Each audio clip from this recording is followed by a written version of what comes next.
வணக்கம் ஃப்ரெண்ட்ஸ். இப்போ நம்ம சேனலில் என்ன பார்க்க போகிறோன்னா மீன் வறுவல் தான் பார்க்க போகிறோம். அந்த மீன் வறுவலுக்கு என்னென்ன தேவைன்றதை இப்போ பார்த்துக்கலாம். 2 பச்சை மிளகா,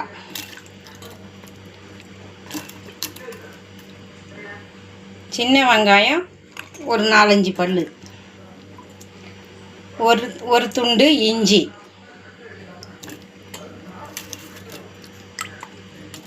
பூண்டு இதுக்கு தேவையான ஒரு 4 பல் பூண்டு,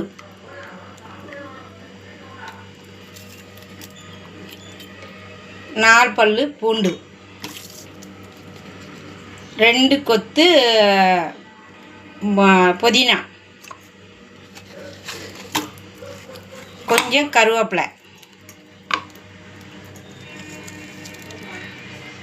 கொத்தமல்லி கொஞ்சம். இப்போது இதை எல்லாத்தையும் போட்டு நம்ம அரைச்சிட்டு திரும்ப காமிக்கிறோம் உங்களுக்கு மீன் வறுவல் எப்படி செய்யறதுன்னுட்டு. இப்போது மசாலா அரைச்சிட்டு வந்தாச்சுங்க. இப்போ மீனுக்கு தேவையான சாமான்லாம் போட்டுக்கலாம். இப்போது 1 ஸ்பூன் சோம்புத்தூள்,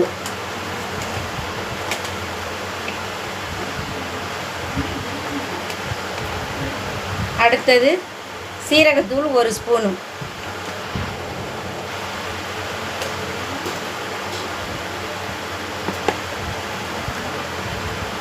அடுத்தது மல்லித்தூள் 1 ஸ்பூனு,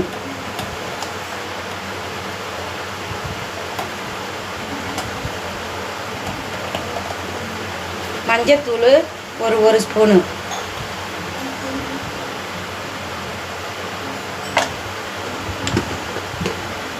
அடுத்தது உப்பு 1 ஸ்பூனுக்கு எடுத்து வச்சுருக்கேன், அதையும் போட்டுக்கிறேன்.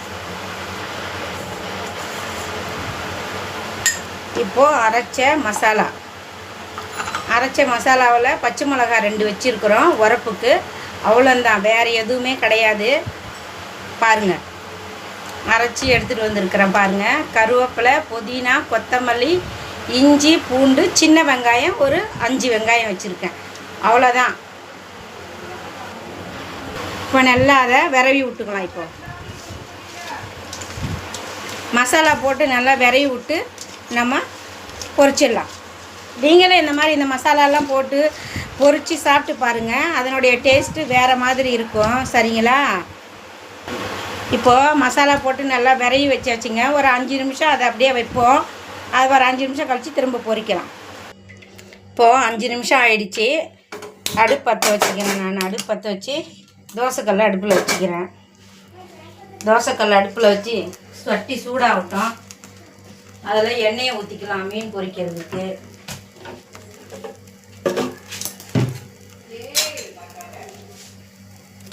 சட்டி சூடாகிடுச்சு. இப்போ எண்ணெய் ஊற்றிக்கிறேன். எண்ணெய் ஊற்றி இப்போ ஃபுல்லாக அந்த கல் ஃபுல்லாக எண்ணெயை ஊற்றிக்கலாம். அப்போ தான் மீன் பொரிக்க முடியும். இந்த மசாலா நீங்களும் ட்ரை பண்ணி பாருங்கள். இந்த மசாலா எப்படி இது மாதிரிலாம் செஞ்சு சாப்பிட்டு பாருங்கள். இந்த மசாலா எத்தனை பேருக்கு செஞ்சு சாப்பிட பிடிக்குன்றது எனக்கு கமெண்டில் சொல்லுங்கள். இங்கே பாருங்கள், 5 நிமிஷம் ஆகிட்டு இந்த மீன் பிரட்டி வச்சுது. இப்போ நம்ம அதை போட்டுடலாம் பொரிக்கிறதுக்கு.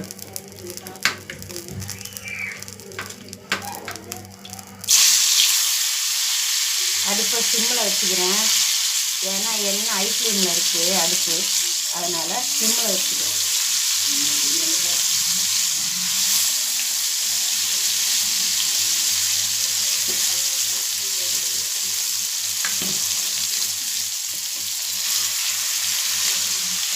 அதை போட்டு நல்லா இதை பொரிச்சு விடலாம். பொரிக்கிட்டோம், நல்லா பொரிஞ்சு வரட்டும். நெக்ஸ்ட்டு பார்க்கலாம். நம்ம ஒரு 5 நிமிஷம் கழித்து திரும்ப பார்க்கலாம். 5-10 நிமிஷம் ஆகட்டும். மீன் நல்லா வெந்து வரணும்ல.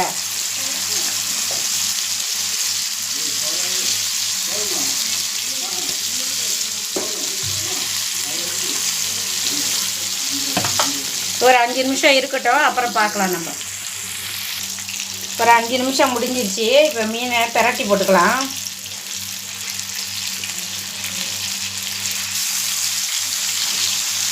பாருங்கள், இந்த மீன் எப்படி எந்த மாதிரி வருது பாருங்கள்.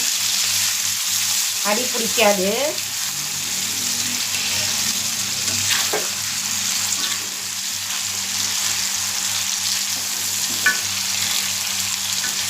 இந்த மாதிரி இந்த மசாலா போட்டு செஞ்சு யாரெல்லாம் சாப்பிட்ருக்கீங்கன்றதும் கமெண்டில் சொல்லுங்கள்.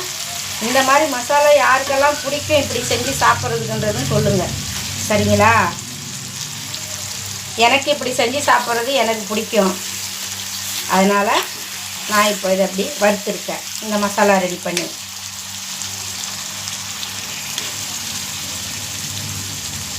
இன்னும் ஒரு 5 நிமிஷம் இருக்கட்டும், பார்த்துக்கலாம். பாருங்கள், 5 நிமிஷம் முடிஞ்சிடுச்சு. மீன் நல்லா பொரிஞ்சு வந்துடுச்சு பாருங்கள். இப்போ நம்ம அந்த மீன் பொரிஞ்சதை எடுத்துருவோம். நம்ம கருவேப்பிலை போட்டேன், அதை உங்களுக்கு காமிக்கல.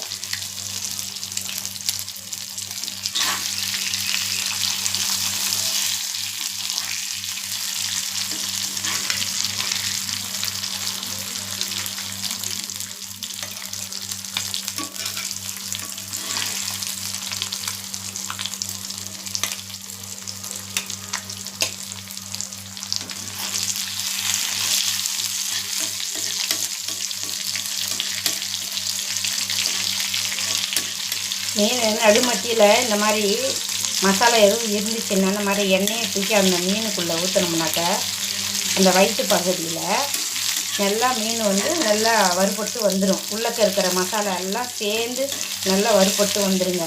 பார்க்குறதுக்கு நம்மளுக்கு உள்ளே இருக்கிறதும் வெந்திருக்கும், வெளியே இருக்கிற மீனும் வெந்திருக்கும். இதில் லைட்டாக அப்படின்னு தெரிஞ்சது, அதனால் நான் அதை போட்டேன். தண்ணி அந்த எண்ணெயை தூக்கி அது மேலே ஊற்றுறேன். சரி, இப்போ ஒரு சைடாக எடுத்து வச்சுட்டு அடுத்த இவருக்கு கொஞ்சம் எண்ணெயை ஊற்றுவோம். உங்களுக்கே தெரியும் பாருங்கள், அந்த எண்ணெய் அப்படி ஊற்றும் போது அது எப்படி வருது பாருங்கள். அவ்வளோதான், மாஷால்லா எல்லா மீனும் வறுத்தாச்சு. சரிங்களா? உங்களுக்கு பிடிச்சிருக்கும். நீங்களும் இந்த மசாலாவை ட்ரை பண்ணி சாப்பிட்டு பாருங்கள். சாப்பிட்டு பார்த்துட்டு கமெண்டில் சொல்லுங்கள். இந்த மாதிரி இந்த மசாலாலாம் போட்டு செஞ்சு சாப்பிட்டோம், நல்லா இருந்தது அப்படின்றத எனக்கு கமெண்டில் சொல்லுங்கள். எத்தனை பேருக்கு இது மாதிரி சாப்பிட பிடிக்குன்றதையும் சொல்லுங்கள்.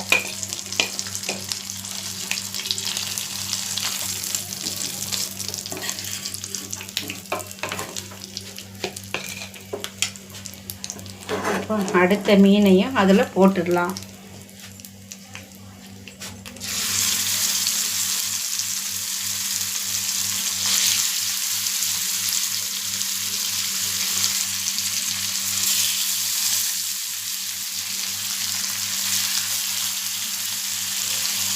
இத்தனை மீன் போட்டால் எப்படி இது பொரிஞ்சு வரும் அப்படின்னு எதுவும் நினச்சிட்டு போகிறீங்க. நான் இப்படி பொரிச்சிருக்கிறேன். அதனால் எனக்கு அது இப்படி தான் செய்யணும், இப்படி தான் பொரிக்கணுன்றது தெரியுங்க. இவ்வளோ மீன் போட்டால் இது பொரிஞ்சு வரும் அப்படின்றது. சரிங்களா?